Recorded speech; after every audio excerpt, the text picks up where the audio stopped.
Assalamualaikum, ngerjain PR yuk. Sebelumnya, baca doa dulu dong.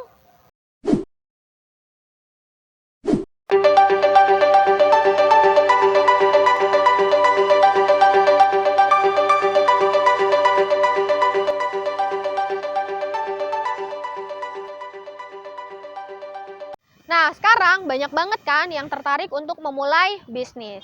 Video kali ini kita mau sharing dengan mahasiswa yang kuliahnya di Sekolah Bisnis Manajemen. Gimana sih kuliah di sana itu?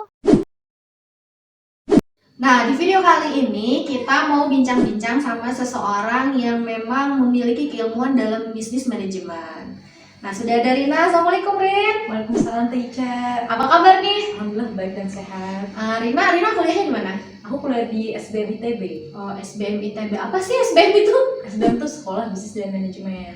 Nah, ini menarik ya, karena dulu zamannya saya SMA, saya nggak tahu kalau ITB itu, karena saya kurang informasi kali ya, karena kalau ITB itu bisa dimasuki sama anak-anak IPS, karena kan judulnya Institut Teknologi Bandung, berarti anak-anak saintek doang yang ke sana. Emang ada berapa jurusan sih, atau ada fakultas apa aja yang bisa dimasuki anak IPS di ITB? Ini kalau misalkan di SMA jurusan IPS, jangan ragu kalau mau masuk ke ITB, karena ITB punya fakultas SBM, yaitu Sekolah Bisnis dan Manajemen, dan fakultas Seni Rupa dan Desain yang bisa dimasukin dengan anak SMA yang jurusan IPS. Kalau di SBM ada jurusan apa aja? Di SBM ada kewirausahaan sama manajemen bisnis. Nah, ternyata ada nih jurusan IPS di ITB gitu ya. Jadi bagi adik-adik yang mau ke ITB, jangan, wah nggak bisa nih gue IPS, tapi ternyata ada. Tadi apa? Ada SBM, Sekolah Bisnis Manajemen, sama FSRD gitu ya. Nah, berarti Rina angkatan tahun berapa? Aku angkatan 2020. 2020? Oh, berarti baru masuk dong? Baru lulus. Ih, kok beda? Kalau Ica dulu, ya angkatan tahun masuk gitu. Kalau di SBM? Kalau SBM ITB itu disebut angkatannya angkatan tahun lulus, karena Rina lulusnya 2020, makanya Rina disebut angkatan 2020. Kalau di fakultas lain, apakah sama gitu di ITB angkatan lulus? Fakultas lain disebutnya dari angkatan masuk. Oh, sama aja ya, berarti spesial nih. Berarti Rina lulusnya pas 4 tahun? 3 tahun. Wah, aku 3 tahun guys. Saya aja 4 tahun udah berasa gimana gitu kok. 3 tahun, emang rata-rata 3 tahun apa seperti apa kalau di SBM ITB?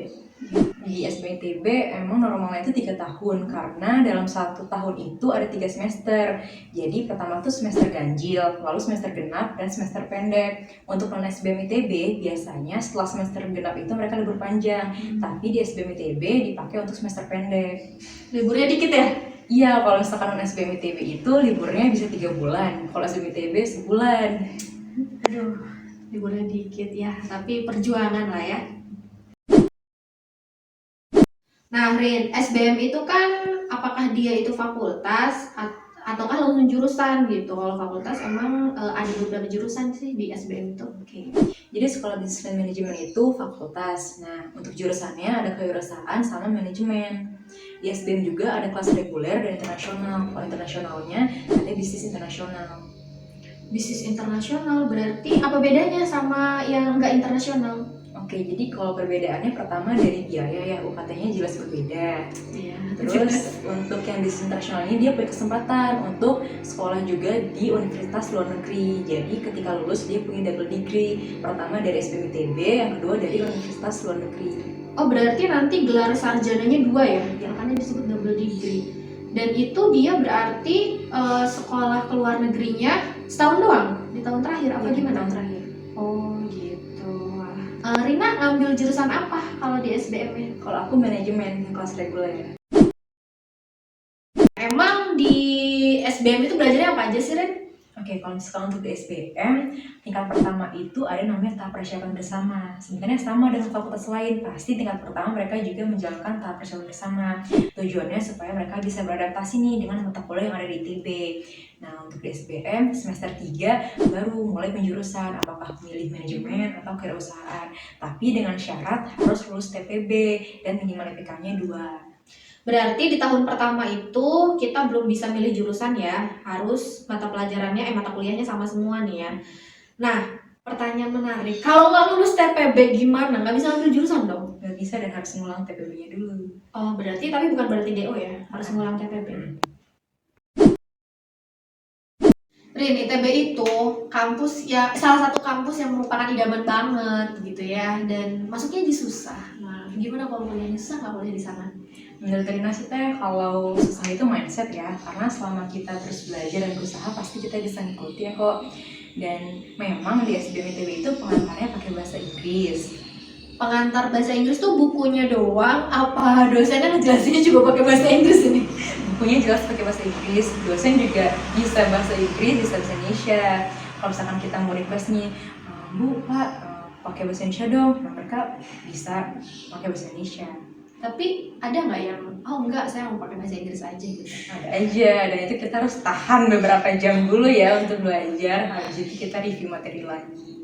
Mantap banget ya keren banget sih sebenarnya ya, jadi belajar. Nah, termasuk juga ini, tadi kan Rina bilang angkatan 2020, berarti lulusnya 2020. Berarti skripsinya juga harus pakai bahasa Inggris? Iya, skripsi aku bahasa Inggris, konsep dan bikin revisinya juga pakai bahasa Inggris.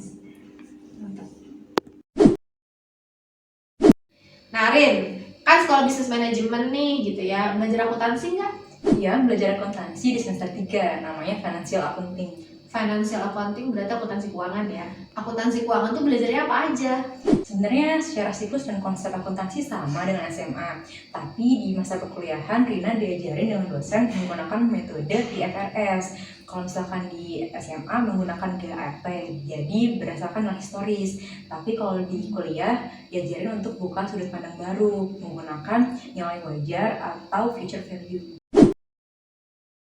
Nah, tadi Rina juga bilang kalau semester 3 dia belajar financial accounting atau akuntansi keuangan. Di akuntansi keuangan itu awalnya juga tetap belajar dasar-dasar akuntansi yang pernah kita pelajari waktu SMA. Memang yang kayak gimana sih? Yuk kita coba.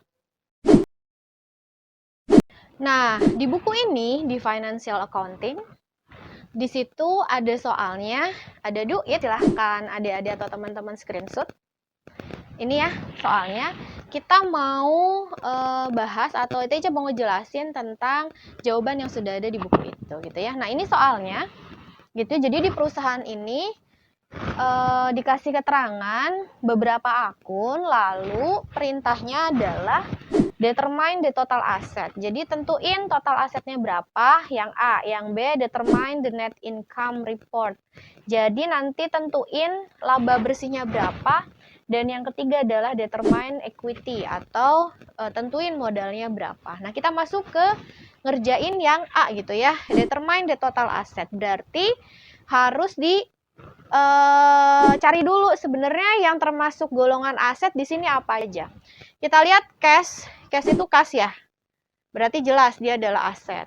Account receivable itu adalah piutang. Jelas dia aset. Equipment apa nih? Peralatan. Tinggal sebenarnya cari di kamus aja ya. 10.000.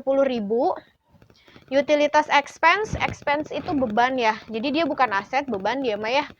Service revenue berarti pendapatan servis, bukan. Ini juga beban gaji dan upah. Ini beban sewa. Ini adalah wesel bayar. Account payable itu utang. Dan ini dividen. Jadi yang termasuk aset ada cash, account receivable, sama equipment. Jadi caranya gimana? Ya udah, tinggal dijumlahin aja. Ada 3, tinggal dijumlahin 8.000 euro, ini simbol euro, 9.000 euro, dan 10.000 euro. Jadi hasilnya total aset 27.000 euro. Gampang kan? Dan ini udah pernah kita pelajari kan pas bagian aset itu, harta itu apa aja sih. Nah, kita masuk ke yang kedua. Tentukan laba bersihnya kayak gimana. Nah, kalau laba, ini juga udah kita bahas ya di video sebelumnya. Itu rumusnya gampang, cuma pendapatan dikurangi beban-beban. Mana kita cari nih pendapatan? Oh ini ya, ada revenue ini kan pendapatan. Pendapatan servisnya 36.000. Nah, jadi tinggal dipindahin 36.000 euro. Nah, terus tinggal dikurangi beban-beban. Ini kan beban nih, beban. Utilitiesnya berarti perlengkapan. Ada beban perlengkapan sebesar 4.000. Terus juga ada ini beban ya. Beban gaji dan upah sebesar 7.000. Terus juga ada rent expense. Nah, ini beban sewa. Beban sewanya ada 11.000. Jadi kalau ditotalin bebannya ada 22.000. Untuk tahu net income ya udah tinggal pendapatan dikurangi beban. Hasilnya net income-nya 14.000. Gampang kan? Nah, kemudian kita kerjain yang C. Yang C itu adalah determine the equity, nyari modal. Caranya gimana? Masih ingat rumus harta sama dengan utang plus modal, ya kan? Nah, berarti gimana caranya nyari modal? Ya udah tinggal harta dikurangi utang ya sama dengan modal gitu ya. Nah, kita cek nih, berarti tinggal ya udah. Tadi informasi yang kita dapat itu terkait dengan aset, hartanya udah ada ya. Di yang pas ngerjain nomor A. Nah, berarti kan total asetnya itu 27.000. Ininya udah ada nih, ininya 27.000. Kalau mau digampangin kan seperti ini ya rumusnya.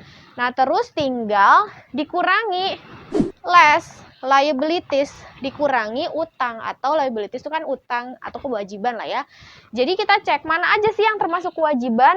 Di sini ada notes payable, tadi disebutnya wesel bayar ya. Wesel bayar itu salah satu kewajiban, plus juga account payable. Account payable itu utang. Ya udah, jadi tinggal dijumlahin aja.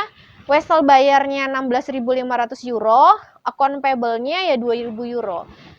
16.500 ditambah 2.000 ya udah 18.500. Berarti kan modalnya ya udah tinggal 27.000 dikurangi 18.500. 8.500 kan kalau gampangnya gini ya. Utangnya tadi berapa? 18.500. Ya udah ini 8.500. Ini kalau hitungan potretannya. Tapi kalau secara laporannya nyari equities-nya ya kayak gini gitu ya. Jadi jawabannya nomor C kayak gini. Nah, gampang kan? Terima kasih ya Rina sharingnya hari ini. Sama-sama Teh. Nah, jadi adik-adik atau teman-teman udah tahu kan Sekolah Bisnis Manajemen ITB itu ya bisa dimasukin oleh anak IPS. Dan tadi juga udah banyak gitu ya sama Teh Rina untuk sharing apa aja sih yang ada di SBM ITB. Plus di sana juga tetap belajar akuntansi. Terima kasih sudah menyaksikan video kali ini. Sampai berjumpa lagi di video-video selanjutnya. Wassalamualaikum warahmatullahi wabarakatuh.